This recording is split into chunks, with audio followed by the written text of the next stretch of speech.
Okay, hello everyone. Excuse me, sir, get out of here. I thought I'd put a plant over here because it was looking very bare, but my cat is really interested, which is why there's not a plant in this planter currently. So let me go address this problem. Hello, I'm Jennifer and welcome to my library.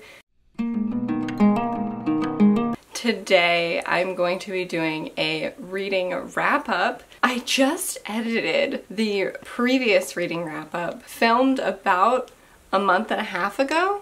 So I'm gonna go over all of the books that I've read since then. Last time I also had a problem where the sun set while I was filming, and I think I've given myself enough time where that's not gonna happen again. How are you? Okay, so I'm going to go in order of most distantly read to what I've just finished reading. So in the last video I left off talking about And Then I Woke Up. The thing that I read right after that was The Sprite and the Gardener. Very cute graphic novel. I got this suggested by Kindle, I think. I gave it a 4 out of 5 stars.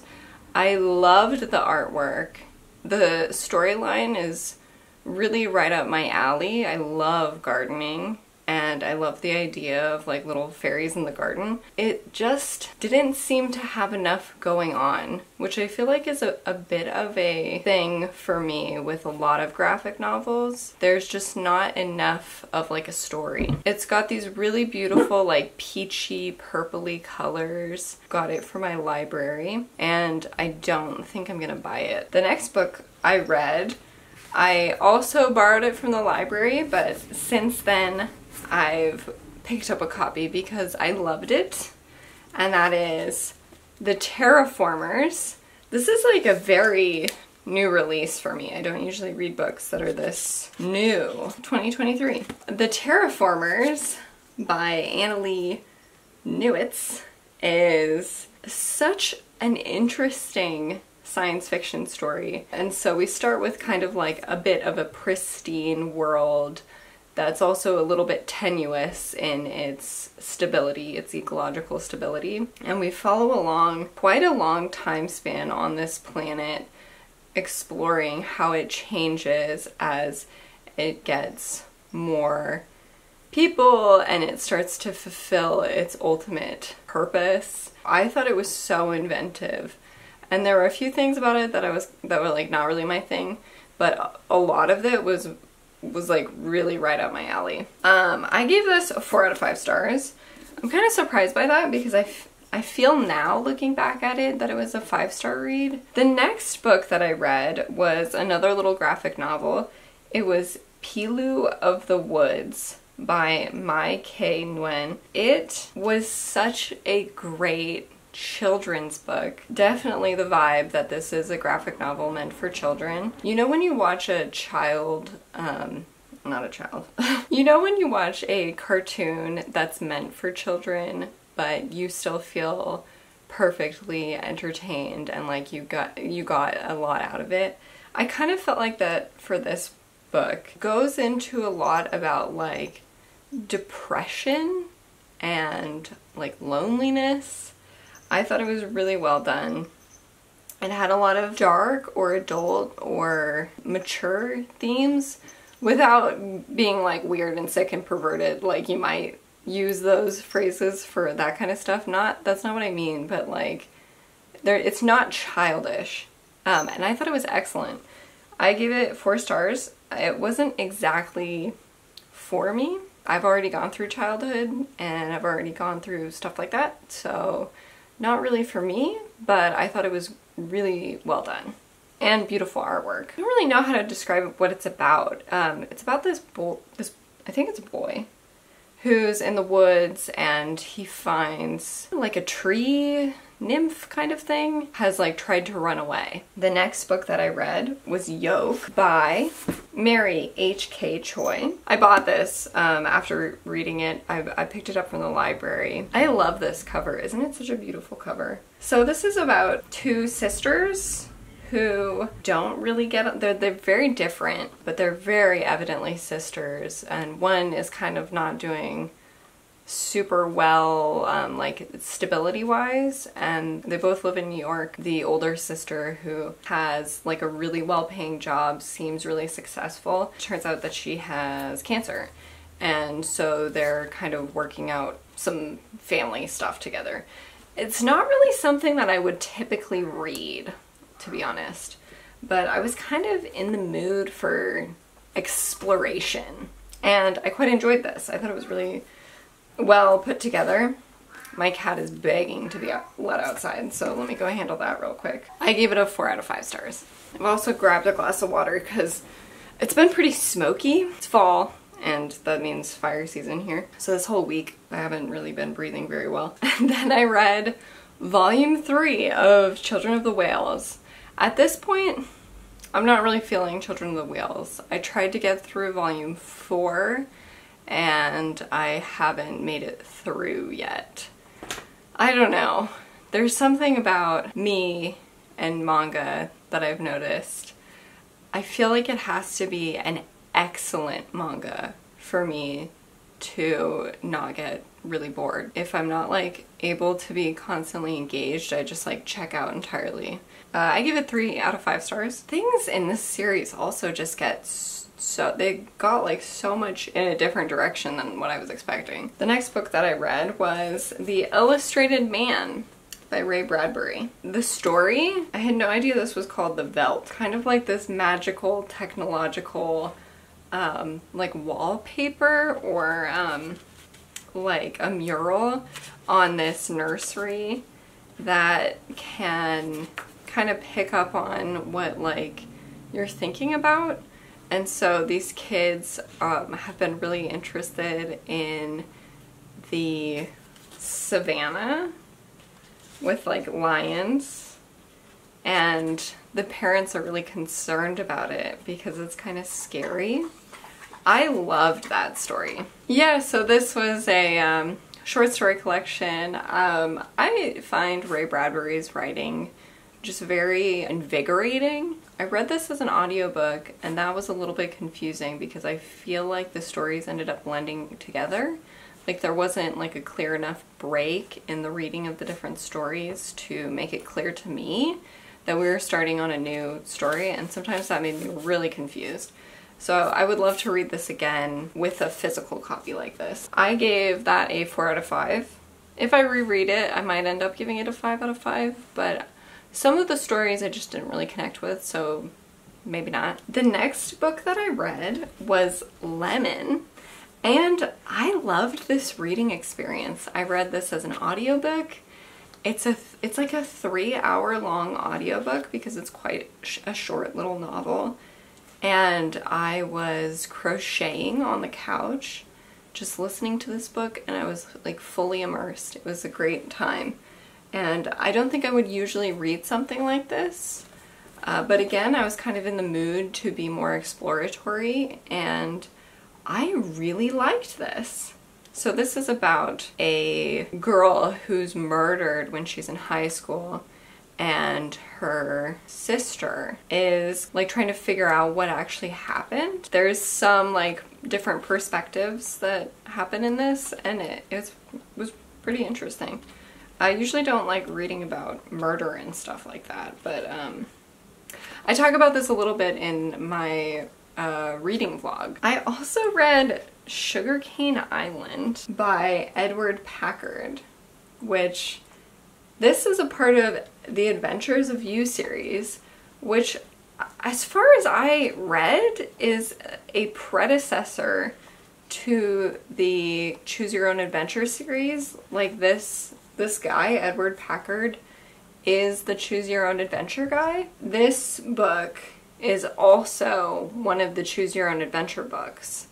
So I have a version of it, which is, I guess, an earlier version where it's The Adventures of You. If you read these as a child, the Choose Your Own Adventure type books, you probably know the whole vibe of it. Sometimes you'll be in a plot line where like you get bit by a snake and you die, and sometimes you'll find treasure and you'll leave safely and your life will be really good.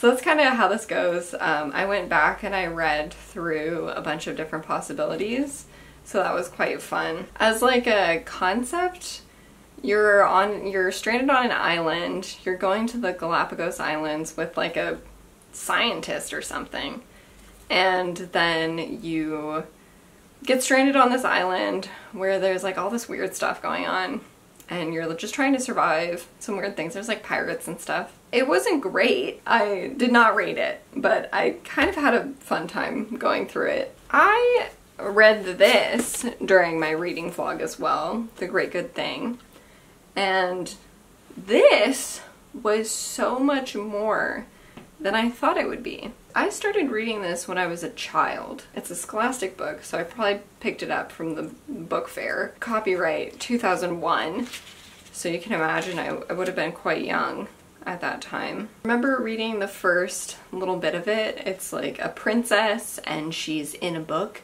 and the book kind of comes to life. But this is done really, really creatively, and then it goes places I never expected.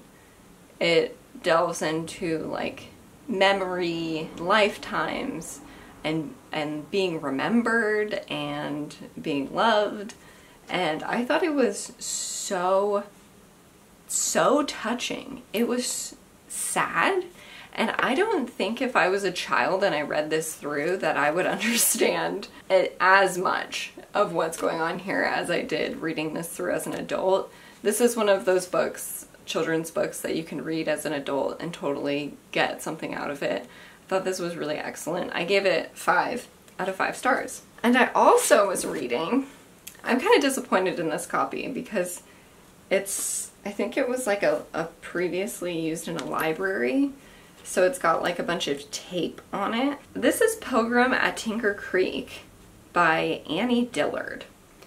And I can't remember for the life of me where this recommendation came from. Unless it might have been from like the Books Unbound podcast or something like that. I really don't know.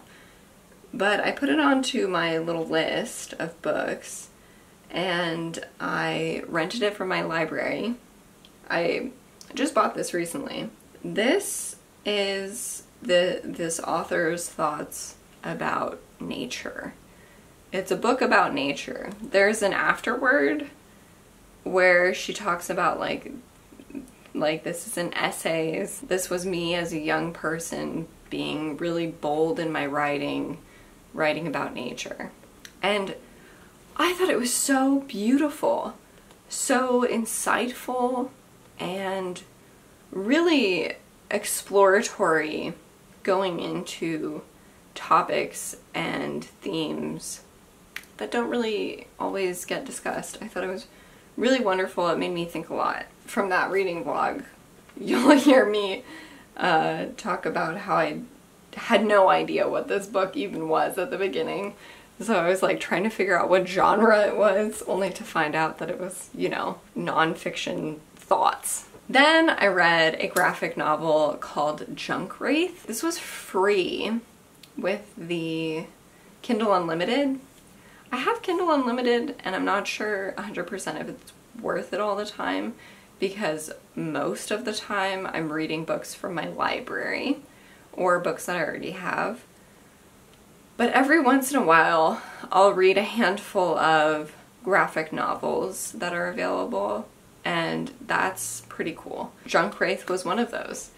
It starts off, it's kind of in like this really weird kind of futuristic setting. The setting is really beautiful, and there's a woman who's like an ice skating person. She's like at practice, and her ice skates get taken by this like blob called a Junkwraith. She's going to try to get them back. And the plot was really simple, but also kind of confusing at the same time. Especially towards the end, I really started to not know what was happening, and I didn't really understand the setting at that point either. Anyway, I got quite lost at the end. The beginning I thought was pretty strong, but I did end up giving it 3 out of 5 stars just because I got quite confused by the end of it. But the artwork remained really interesting throughout the whole thing. Then I read Klara and the Sun. I loved this. I thought this was excellent. This is about a, kind of like an AI android that is a companion to a girl. So she starts off in a storefront. So she's in a store and she's being vetted by different people who come into the store. And that whole experience, just like sitting in the feelings of being an android for sale and like having all these thoughts while just being in a storefront, was really impactful to me. And then she becomes like a part of a family, like she gets purchased and is a companion for this little girl who is sick. Then that explores that relationship. It gets really kind of twisted, kind of similar to Never Let Me Go. I think that Kazuo Ishiguro might be one of my favorite authors. I've read Never Let Me Go, The Buried Giant, and The Remains of the Day. The Buried Giant and The Remains of the Day I love. And I thought this was so excellent as well. It did go in a direction that maybe I didn't really want, I suppose, compared to how the story started, which I thought was really interesting. It maybe dragged slightly. I gave it 4 out of 5 stars, but I loved this book. This was interesting concept, and the way that it was presented was so consumable. Then I read Harry Potter and the Chamber of Secrets, but in Spanish. I mostly listened to the audiobook. I rented both the audiobook and the Kindle rental so that I could both read with my eyes and listen. But I did end up mostly listening. And I've been trying to keep up on some of my Spanish comprehension by rereading Harry Potter. So I did that. It was alright. I don't remember that book. Basically the plot ends before the end of the school year, and then they're just kind of like, and yeah, then the rest of the school year happened, blah blah blah, which I feel like doesn't happen in any other book. I feel like in all the other books it really gets stretched out so that the plot happens throughout the course of the school year, and I feel like this one didn't go that direction. I feel like I was able to really visualize everything that was going on, even though I was hearing it in Spanish. It's always interesting to me that I do have the ability to do that, because it doesn't seem like I should. I read A Death in Door County by Annalise Ryan, which I don't have, but I might get it. I have a slight hang up where I feel like there are certain genres that I don't value as much, and this kind of like, see, this is the thing, I don't want to like make it sound like it wasn't a good, I loved this book. I thought this book was really fun, but it is more of that like very consumable, like serial mystery kind of book that I just don't value owning. But I really enjoyed this book. It was so entertaining. It really felt like a TV show. I think that Allison Pages read this recently, and I think that's where I picked this up from. But I did also ask ChatGPT to give me recommendations for books that were kind of like Twin Peaks or The X-Files in like their vibe. And this could have been on that list. That's how I feel about it. It felt like a comfy X-Files. So the plot is, there's a woman who is a cryptozoologist, and she is also like this really rich woman because she has this inheritance. Her parents were murdered. She doesn't have problems with money and stuff, which is, I feel like, such a dream life for people. that she, you know, works for fun, and her problems are like the plot of this book, trying to solve these murders, which the suspect is a lake monster. And so she's trying to figure out what's happened. It was very like Scooby-Doo, which is just cute. I like that kind of more light-hearted, spooky mystery. I ended up giving that a 4 out of 5 stars, but as I said, it was really entertaining and I had a good time the whole way through. I'm really struggling. Then I read Garlic and the Vampire. I put this on my list, and I'm sure the only reason I put this on my list was because of Allison Pages. Because I think she's talked about this book. I'm getting to the point where I don't know why I'm reading the books that I'm reading. Garlic and the Vampire was a short graphic novel. So there's this witch who has all of these enchanted vegetables that she's like made into living, sentient little people vegetables. They are like selling non-sentient vegetables at a market, and they all notice that there's like smoke in the hills, and they're like, that's a vampire. They all decide that Garlic needs to go handle the vampire because she is like naturally repellent to him because she's garlic, and she's like, I don't want to do that, I'm scared. And that's basically what the book is. I was a little bit disappointed. I feel like this is the theme with something that's either a manga or a graphic novel. I am pretty easily disappointed by them. It's like a short story. If they're not perfect, you don't really get that impact because they're so much shorter. But it was very cute. The artwork was nice. It had a vibe. Ultimately, I was disappointed. I gave it a 3 out of 5 stars. Ah, I love this book. I love this book so much.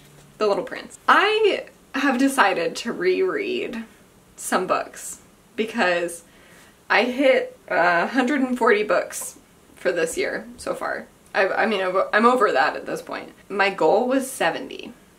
And I thought that was a high goal because usually I average around like 40, 45 books. So I was like, I'm gonna really read this year.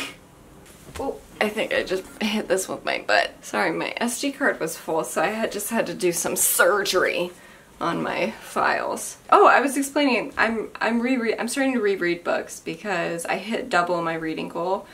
And I was thinking I really should spend some time rereading books instead of getting all excited about all the new books that I could possibly read. So I thought I'd spend some time doing that at the end of the year since I've already doubled my reading goal for the year. I picked up The Little Prince first. This book is so beautiful. I think this might be my 3rd or 4th time reading it, and it's so short. You can read it in one sitting easily. It's so beautiful and I don't remember how sad it was, to be perfectly honest. The ending I did not remember. So the little prince, it leaves his planet. He lives on a planet. He takes care of a rose on his planet. He leaves and he goes to these different planets where there's like different people, and he goes to a planet where there's a lamplighter, but it's like rotating so quickly that he has to like constantly be lighting and unlighting the lamp. And so he's exhausted, but he's very diligent. This quote here, "I always want to rest," said the lamplighter, "for it is possible for a man to be faithful and lazy at the same time." This just seems so relatable to me because sometimes I feel like, so after all of these advents, workers have become so much more efficient. Like, imagine working before computers. Imagine working before the internet, and now you work with the computer, you work with the internet. You don't have to like send a communication out. You don't have to like typewriter a communication and like post it around, right? So this. "And the orders have been changed since that time?" "The orders have not changed," said the lamplighter. "That is the tragedy. From year to year, the planet has turned more rapidly and the orders have not changed." "Then what?" asked the little prince. "Then, the planet now makes a complete turn every minute, and I no longer have a single second for repose. Once every minute, I have to light my lamp and put it out." Exhausting and so relatable. And then the other aspect that I really took from this reading compared to other readings was the well that they find towards the end of the book. So I won't talk about it too deeply. I raised the bucket to his lips. He drank, his eyes closed. It was as sweet as some special festival treat. This water was indeed a different thing from ordinary nourishment. Its sweetness was born of the walk under the stars, the song of the pulley, the effort of my arms. Can you believe that? I loved it. I loved it so much. I gave it 5 out of 5 stars. The next book that I reread was Bless Me, Ultima, which I last read this when I was in high school. It was a signed reading, and I was reading it in the summer, maybe between like freshman and sophomore year of high school. This was just not my thing. This was not for me. This has so much discussion about like religion and spirituality, which is just like completely irrelevant to me, to be perfectly honest. I can understand if I was growing up as a little Catholic boy, I might care. I didn't care. This book was so exceedingly melodramatic. This little boy is so annoying with like his thoughts. They're so like grand. Life is not that fucking mysterious, to be honest. I did not enjoy it. It was okay. Like there's like stuff about it which I was like, wow, that's really interesting. But all of the stuff about his like family, is he gonna be a Luna or is he gonna be a Maris? I don't give a shit. I was so annoyed. Like, these are not real problems. Also, like 5 people die in this book. It's insane. It just seemed really dramatic. I understand that it's an important book and that it represents people that like weren't being represented, and all of that's great, but the actual content of the novel I did not jive with. So I gave that a 3 out of 5 stars. I do recognize its value. It just really was not my thing. So now I know. I really thought, I was like, wow, I don't really remember this book that much, but I bet it's great. Then I read A Psalm for the Wild Built by Becky Chambers, which has been on my radar for a while. It is offered through Kindle Unlimited, which is how I read it. I was also looking for solar punk book recommendations, which I feel like the Terraformers would fall under that. I really got into like a little mood. I am slightly disappointed. So here's the thing. This was a great book. One of the things that I would most like to read, like subject-wise and idea-wise. It was excellent. It just seemed a little bit incomplete. I feel like it could have gone through another more fundamental structure edit, and it could have done with a bit more tweaking and editing for individual scenes. It just felt like it was released a little bit early. That was just the vibe that I was getting. But let me get my notebook and read you some of my favorite lines from that. I feel like A Psalm for the Wild Built and The Little Prince were really vibing with me at the same time. Like reading those 2 books at the same time really like connected, I felt like. This is like the gist of the book. So if you think this might be a spoiler, I would consider skipping ahead a little bit. But it's more of just like a conversation, the whole concept for the book basically. So why then do you insist on having a purpose for yourself, one which you are desperate to find and miserable without? If you understand that robots' lack of purpose, our refusal of your purpose, is the crowning mark of our intellectual maturity, why do you put so much energy in seeking the opposite? Nothing has a purpose. The world simply is. You are allowed to just live. That is all most animals do. I've already vibed with this. This wasn't like a revelation or anything to me, but it's nice to have that little reminder. And I thought it was so clever to have this interaction and messaging coming from something that is purpose-built. It really was such a clever move, and I think that's really smart. So anyway, it's about a human who has kind of been like floating around trying to figure out what kind of task, job kind of thing to perform to feel a little bit more fulfilled. And then they run into a wild robot. All of the robots that have gained sentience are out in the woods doing woodland stuff, doing whatever they want, and they like don't interact with humans. So this is like the first human robot interaction that has happened in, you know, who knows how long. I feel like that moment is the inciting incident. It was fine to have a structure of a book where you're just kind of meandering until you get to that inciting incident, because it feels more like the message of the book. This story might have like a message in it, but it's not going to like be the purpose. You know what I mean? Do you get what I mean? But anyway, it did kind of go against what I thought the story structure would be in most cases. So it kind of went against expectations in that way, but maybe not in the best way.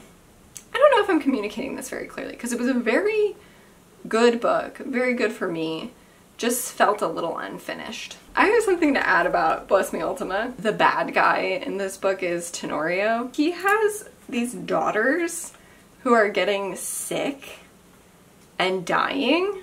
I cannot help but think of Tenorio and his situation.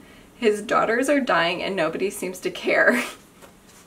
Because it's so true, like we just have to take it at like face value that his daughters are like evil, which, why would they be evil? That doesn't make any sense to me. So I thought this was just such a weirdly black and white story. Like this story didn't make any sense to me. I'm deeply disappointed by that book. What I've mostly recently read, and which I thought was such a vibe, I've been really into Doja Cat's newest music video, Agora Hills, and it's got like that Carrie vibe at the beginning. Such a really cool aesthetic. This book kind of has those Stephen King vibes, and that's Hex by Thomas Oldhevelt. This was a Dutch novel.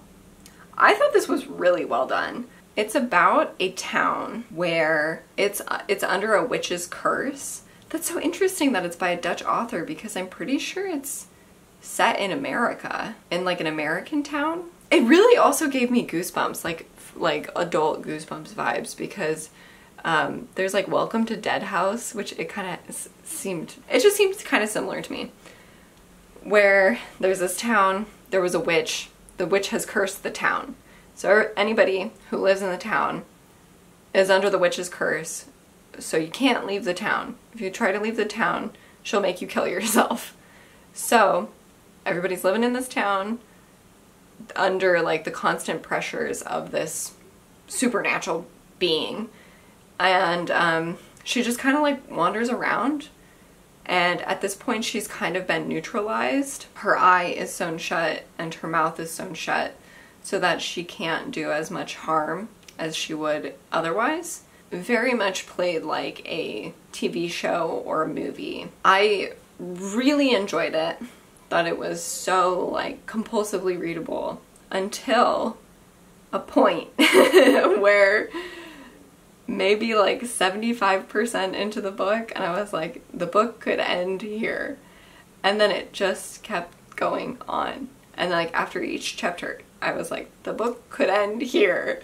The book could end here. Like, just waiting for it to end. I don't really like stories that are drawn out for too much. I feel like after a point, there's like, you know, I get it, right? Like, I get it. I'm done.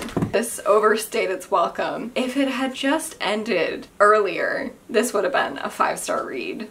But because it didn't, it's a 4-star read. I really loved the concept of this novel, and it's making me want to read more horror-y, spooky, adult goosebumpsy type books. This book was 100% on the list of books that are reminiscent of Twin Peaks and the X-Files, and I super agree with that. The sun has not quite set yet. It's getting a little bit darker, but I did a better job this time. I hope you enjoyed this video. If you read any of the books that I read within the last month and a half or so, let me know in the comments and let me know what you thought of them. Well, thank you so much for watching, and I will see you again soon.